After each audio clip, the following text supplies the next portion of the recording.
Hello, everyone. Hope you are well. Good to see you again. Doing another live stream. Just did one about, a half hour ago, but I'm back. I am back. That is right. Because I just came across an article that I think we really need to discuss. Let's go right to it.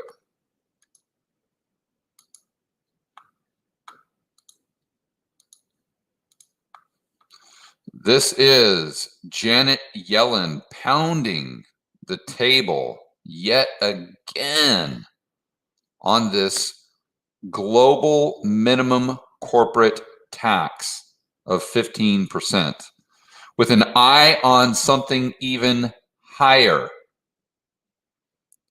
Just like the income tax, it starts low just on the millionaires and billionaires, and then the next thing you know, it applies to everyone. And then what we saw in World War II is that it goes all the way down to pretty much everyone who's making more than whatever the equivalent of $15,000 a year was back then. And I know a lot of you are saying, oh, George, well, this is a corporate tax. But listen, this is the camel just sticking its nose under the tent.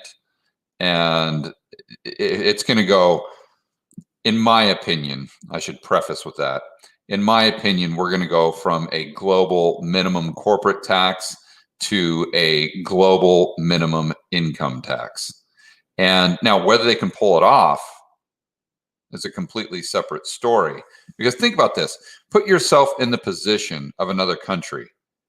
And a country like, the Cayman Islands or Ireland. I'm not sure what the laws are in Ireland, but I think that their corporate tax is relatively low. But why do they do a low corporate tax to begin with? What Janet Yellen is implying is that these countries are just too stupid to understand that higher corporate taxes are good for everyone. And it's this attitude of all the global elite. I think that's a prerequisite to being one of these crazies, is that you think you're so smart and you've got it all figured out. And everyone else, the average Joe and Janes and these people who are in other countries, they're just too dumb. They're just these stupid yokels that don't get it. And they need my insights. They need my profound understanding of economics. They really need my enlightened vision of how humanity truly works.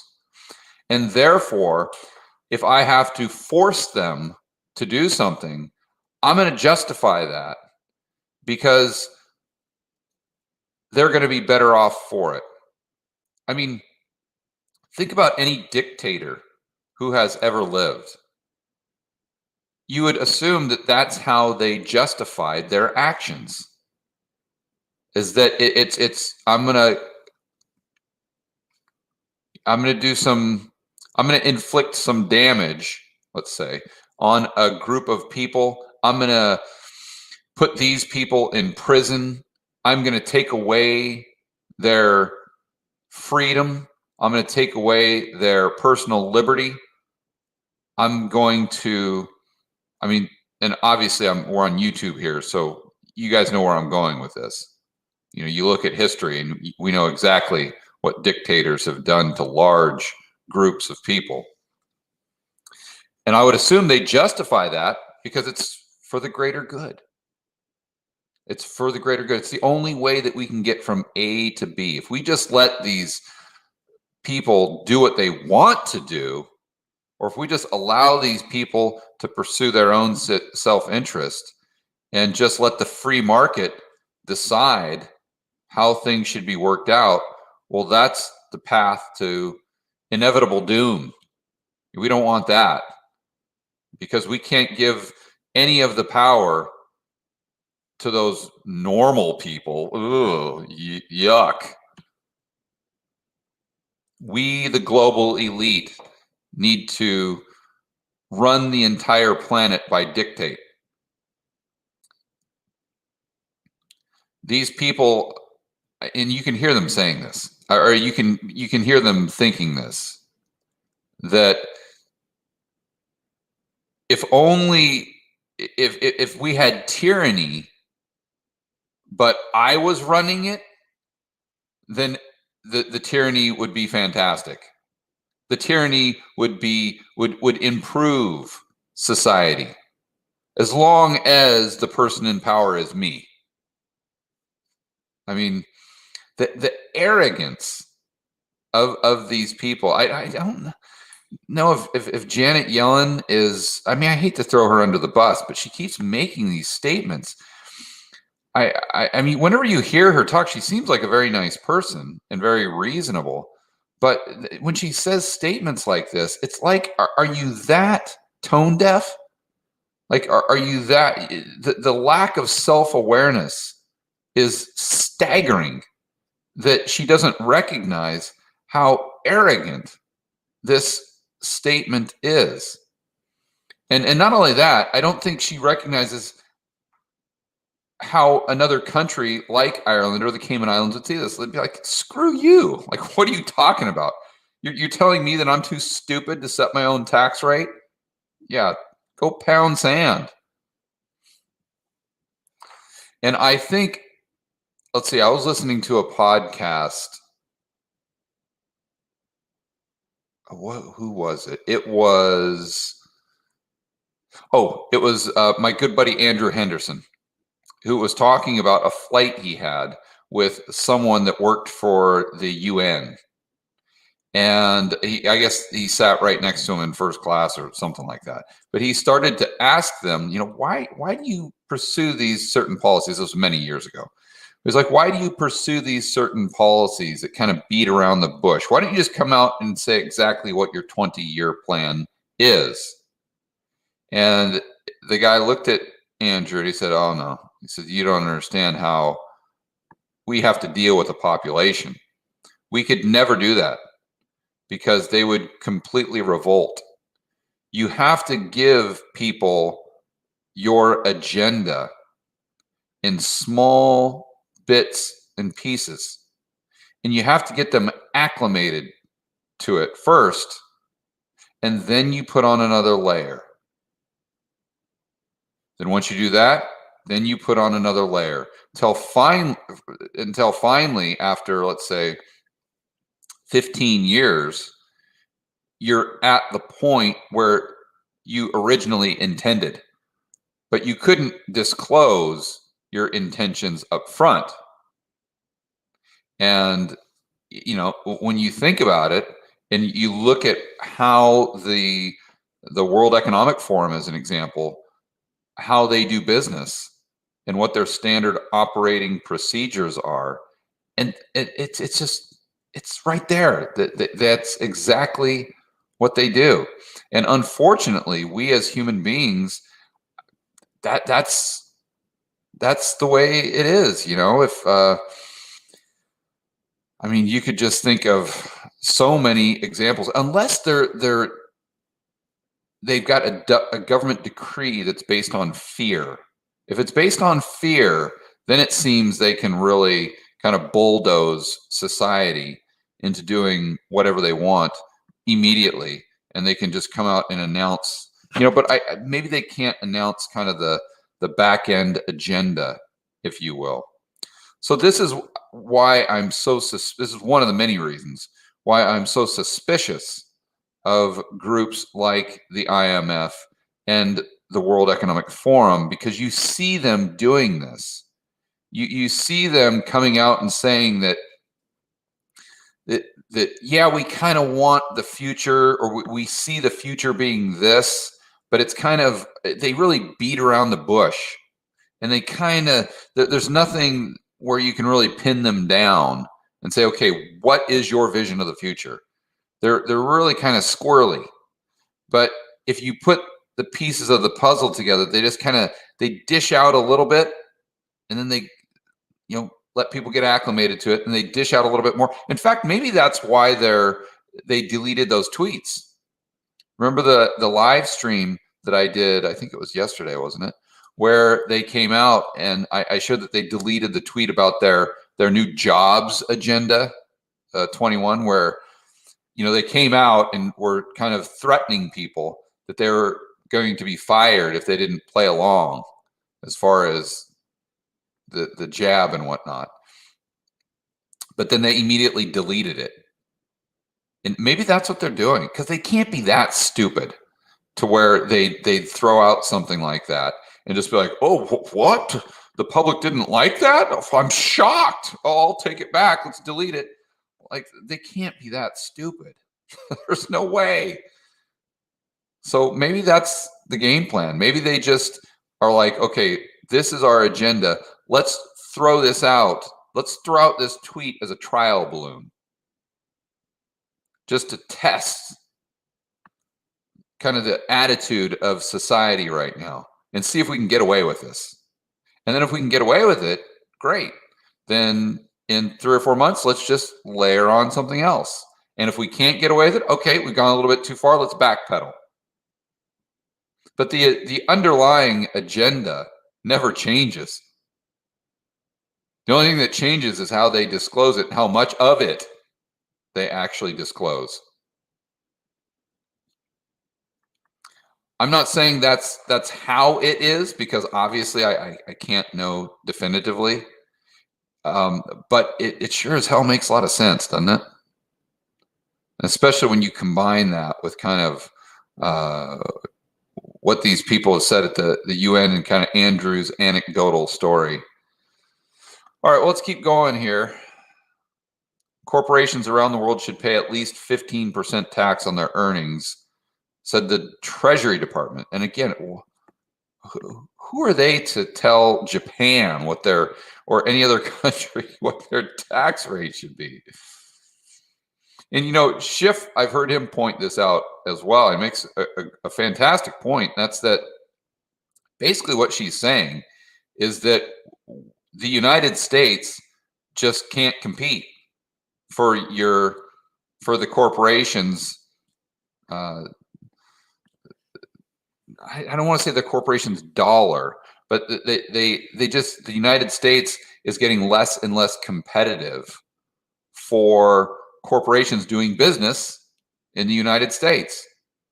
And instead of becoming more competitive, what Janet Yellen wants everyone to do is she wants everyone to become equally non-competitive. Another way of looking at it, it's like, you know what? This is like the participation trophy society, in that if you're not competitive, the answer isn't, well, I need to get better. Oh, no. The answer is, I just need everyone to be worse. If I don't need to get better, that's too difficult. I just need everyone to get a lot worse, and then I'll be fantastic compared to everyone else. That's basically what she's saying. The department noted discussions should continue to be ambitious and push that rate higher than even 15%. And here she goes with her double speak, the 1984 speak.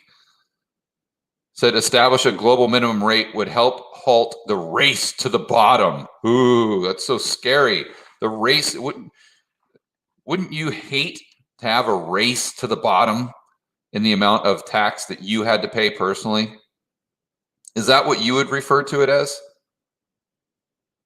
If you and your wife were discussing leaving, or you and your husband were discussing leaving a high tax state like California and moving to like a Nevada or a Texas or Florida where they didn't have state income tax, would you be worried that, oh my gosh, well, these states, we can't allow them to compete because it's just a race to the bottom? And my gosh, Nevada and Texas and Florida, they're already at zero. So, I mean, just think of the devastation and how our society would just completely flounder. into economic ruin if we allowed all these other states to be just as competitive for businesses and individuals as Florida, Texas, Nevada, etc. And I'd say more so right now, especially Florida. It just doesn't make any sense. It's just,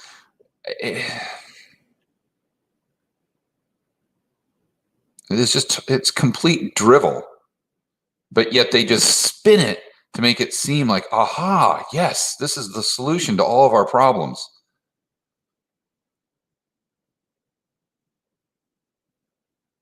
Now they go through what the US pays.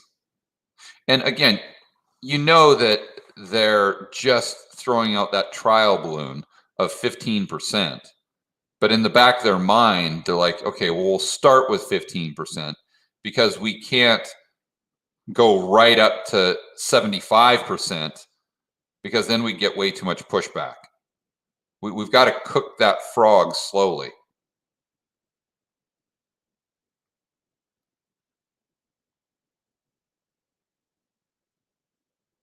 And look at, see, she's becoming a real pro at this 1984 speak. Listen to this. Yellen's Treasury believes that the international tax architecture must be stabilized. Stabilized? Okay, well, why does stabilize mean everything going up? Can't stabilized mean everything going down? I mean, what's stabilized? How is it wildly unstable right now? That the global playing field must be fair. Again, lack of self-awareness is completely off the charts. Fair? No, what's not fair is you trying to bully every other country on the planet Earth to see your vision of how they should run their country. And that we must create an environment in which countries work together to maintain our tax base. No. What you want is an environment where all countries work together to be just as uncompetitive as the United States, so we don't have to be more competitive. That's what you're saying here.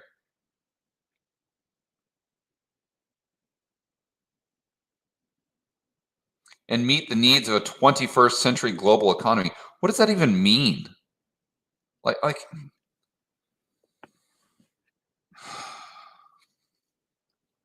how is the 21st century? Let's exclude the creation of money for a moment. Let's just exclude that for a moment. How is the 21st century global economy different than the 20th century global economy? I would even go so far as the 19th century global economy. I mean, yes, we have more efficiencies and goods and services. We have globalization and whatnot. Okay, I mean, but is it really that different? I mean, at the end of the day, what are we doing? We're producing goods and services. And we're trying to produce more than we consume. Is that how is that different today than at any other point in time? And you just go back to that simple economy that I always use in my whiteboard videos of the guy that grows cows, corn, and cotton or wheat or whatever I use in the example. And then you just have a bank and they borrow some money from the bank to lend productively so they can create more stuff. And that frees up the others in society to not have to grow their own corn, wheat, or cows. And therefore they can go and do something else. They can be productive. They can teach your kids. They can be a doctor. You see, that's how an economy grows. And it's just through rule of law, sound money, private property rights, and usually through very low taxation.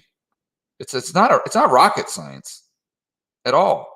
You just set up that foundation and you just let people do what they do. And that's where the magic happens. We don't need central planners to do all this. We definitely don't need Janet Yellen trying to tell us and other countries how we need to behave. What we just need is a simple structure that doesn't change. Just sound money, rule of law, private property rights, small government, low taxes, and done. Be done with it. And then just let the free market do what the free market does.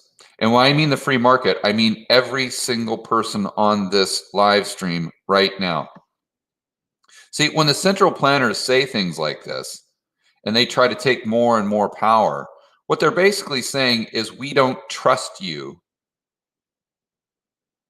to do things yourself. We don't trust you to allocate your own money. We don't trust you to make the right decisions. We need to make decisions for you, because left to your own devices, you're just going to ruin everything. That's basically what they're saying through their actions. What is this? Biden delivers remarks on Middle East after Israel disagrees. I don't care. I could care less what Biden thinks about that. So my main point here, though, I'm kind of going off on some tangents, is that you should expect the narrative to continue to grow. You know, I think one of the examples that Henderson used was gay marriage. And I remember when I was growing up in the 1980s, I mean, that was like never, ever in it. Like nobody ever talked about that. Like that wasn't even a thing back when I was, and I'm not saying that's right or wrong. That's the way it was. It just was not a thing at all. And I mean, I don't even know how I would have responded to something like back in the 80s. I would have looked at you just dumbfounded and been like, huh? Is that like, how would that work? But anyway, but what happened that he points out is, you start with like a civil union and this and this and this and this. And then, you know, after a decade or two or whatever, now you've got legalized gay marriage. It's an example of, maybe it wasn't the global elite, but it's a group just kind of throwing something out there and just trying to continually push for this this narrative, or continually push for these changes in society. And it gradually happens slowly until now it's more commonplace. And it's the exact same strategy, I think, is what I'm trying to say, that Yellen is using, and I think the IMF and the World Economic Forum are using as well.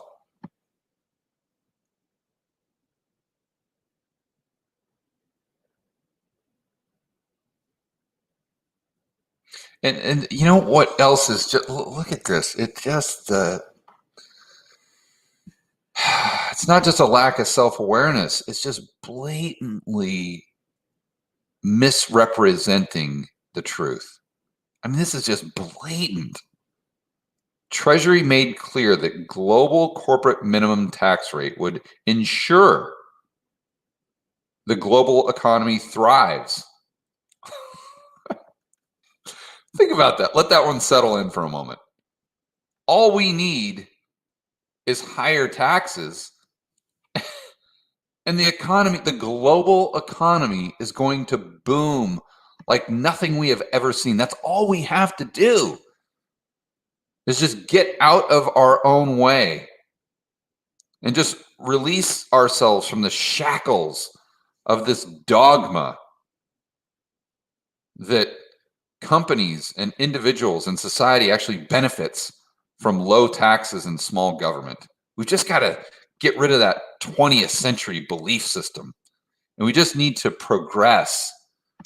And we need to expand our thinking to understand that if we could only tax everyone at 90%, and just leave corporations and individuals with just some table scraps and some crumbs from their productivity, and just expanded the size of government even more on a global scale, that we would be so much better off. Like, when you say it out loud, it sounds ridiculous, but yet this is what they're explicitly saying. Based on a more level playing field in taxes, multinational corporations would spur innovation, growth, and prosperity while improving fairness for the middle class and working people. Look, let's think about what taxes are. Let's think about I know this video is about making sure that you guys are aware that, in my opinion, they're not only going to be pushing for a corporate tax, they're going to be pushing for a global minimum income tax that most likely will apply to all of us on this live stream. But let's think about what a corporate tax is. You're taxing profit. Okay. So if they tax the profit, where does that money go? It then goes to the government. And what does the government do with it? They spend it. So the first error in thinking is assuming the government spends money well. Would any of you on this live stream right now say that you believe the government spends money extremely well? They are wildly efficient. Of course not. And it's not really like the people who are in power, I blame them. But the people who are just working for, I don't really blame them. It's just their incentive structure. They're incentivized to be inefficient. They don't have a profit and loss. They have no incentive to give you good service. They have no incentive to be efficient. In fact, like I said, it's the opposite. They have every incentive to spend as much of their budget as they possibly can, because if they don't, then next year they're going to have a lower budget and they might have to fire some people. Well, no one wants to do that. So if we have to frivolously spend an extra $100 million to make sure that everyone in this department has a job next year, well, that's exactly what we're going to do. It's the perverse incentive structure. So it goes to the government. So the problem number one is you assume that it's going to be spent well. Problem number two is you assume there's nothing called the Cantillon effect, where let's just say $100 million goes to the government. How much of that $100 million goes back into the real economy? I would say less than 50%. When you include all the money that's wasted and all the money that goes to these cronies and the Clinton Foundation, or that goes to Klaus and Bigglesworth, or maybe it goes to some, a corporation or a big company gets a contract that's $100 million or $50 million overpriced just because he's buddies with Joe Biden, and Joe Biden knows that if he gives the contract to that guy, then he's going to get a kickback for $5 million. I mean, if you don't think that's how the government operates, you are lying to yourself. So we have to understand that's how the money flows. It goes from a corporation who had to produce more than they consume and who are constrained by profit and loss, and at the end of the day, by the consumer making a decision on whether or not they want that good or service the corporation is providing more than they want the money in their pocket. And it goes to a group of individuals that at the very best case scenario have a perverse incentive structure. And more likely, especially when you get closer to the top, are only motivated by their insatiable lust for power and to control other people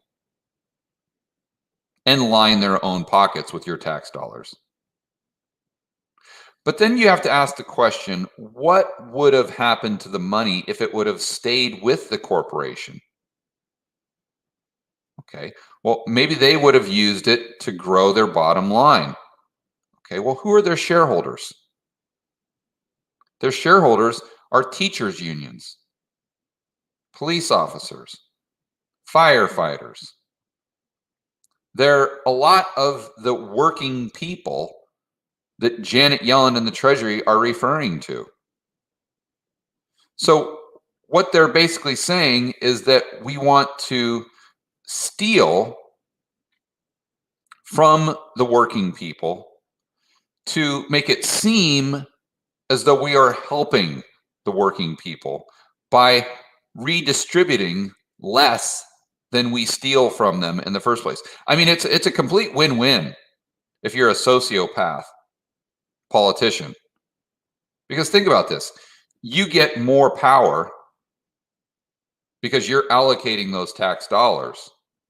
You see, and you're looking like a hero because you're doing it all in the name of the working class that doesn't realize that the likelihood of them getting their retirement is going to be a lot less likely if corporate tax rates are 40% compared to 10%.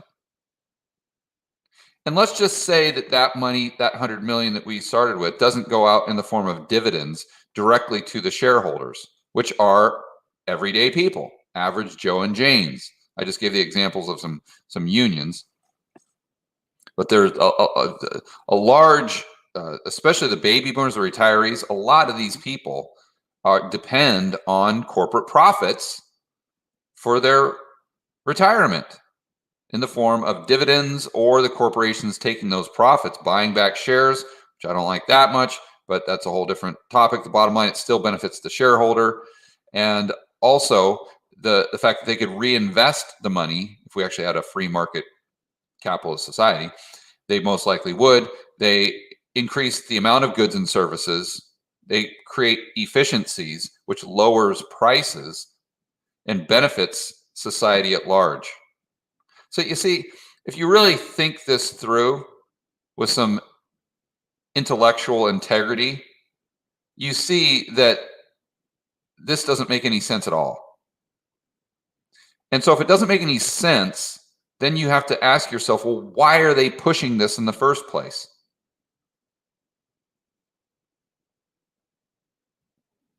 And I think that's what we all need to question when we're seeing these headlines from the global elite.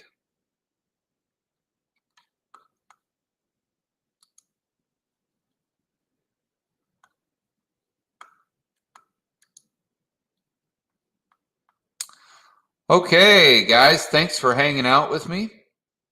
Got 327 people. That is fantastic. I want to thank all you guys who are on the live stream and everyone that's watching these videos right now on the Rebel Capitalist channel. It's just completely blown me away what has happened with this channel over the last couple weeks. I mean, I can go to my analytics right now, and we've had on this channel alone in the last 2 days, we've had almost 70,000 views, almost 35,000 views a day on this little channel where you guys know I don't edit anything. I don't think through this stuff at all. I don't have thumbnails. I just, think of a title like 2 seconds before I go live. It's just me spitballing it.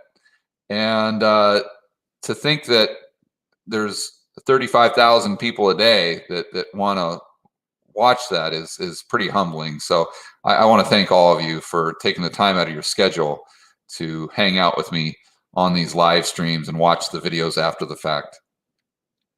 Okay, what should I pitch? We'll go ahead and pitch the Endgame docuseries. I think I did that on the last video. If you guys haven't gone and registered to watch that free, make sure you do that. I'm going to put a link in the little chat thing here, and that takes you right to a page where you can just submit your email address. And this premieres on May 25th, and I don't know what time, but you're definitely not going to want to miss this Endgame docuseries for sure. Myself, Tom Woods, Peter Schiff, Robert Kiyosaki, Jason Hartman, a lot of other people that you guys will recognize, and we go over kind of how to prepare for the Endgame, not only financially, but from a standpoint of personal liberty and freedom, and very important stuff in today's day and age for sure. So check that out. All right, let's do some shout outs, guys. Who do we have hanging out today? We have got Gumby in the house. Wow. I used to like Gumby and Pokey when I was a kid. Michael Rarbaugh, Joe G's Craft Cannabis Guide, Scott Horechka, Patrick Coleman, Nutty O Beeswax, Wayne Smith, Alan Zibbelman, Jackie Alley 2. Who else we got? Harry Hunter, Anthony in the house, Sustainable Lumber Company, I Like to Fly Stuff. Jane, Jonathan Garcia Butler, Oh No, Alex Z, Annette Walls, Donnie White, Peter Frauen in the house, Anton Rofe, Miku, Dwayne Hunt, Christian Black, Angelique is in the house, Pork Barrel Investing, Steve Z, All Nighter Hider, Jake Spice, Trip Babbitt, Laissez-Faire Capitalist, yes, Rigo. All right, guys, enjoy the rest of your evening. What have I got for you next? Aha, George Gammon channel tonight, 9 p.m. Eastern time, an interview with everybody's favorite, Peter Schiff. You guys are going to love it. Check that out tonight. I might even do another live stream on this channel if I see something good. But regardless, I'll see you guys on the next video.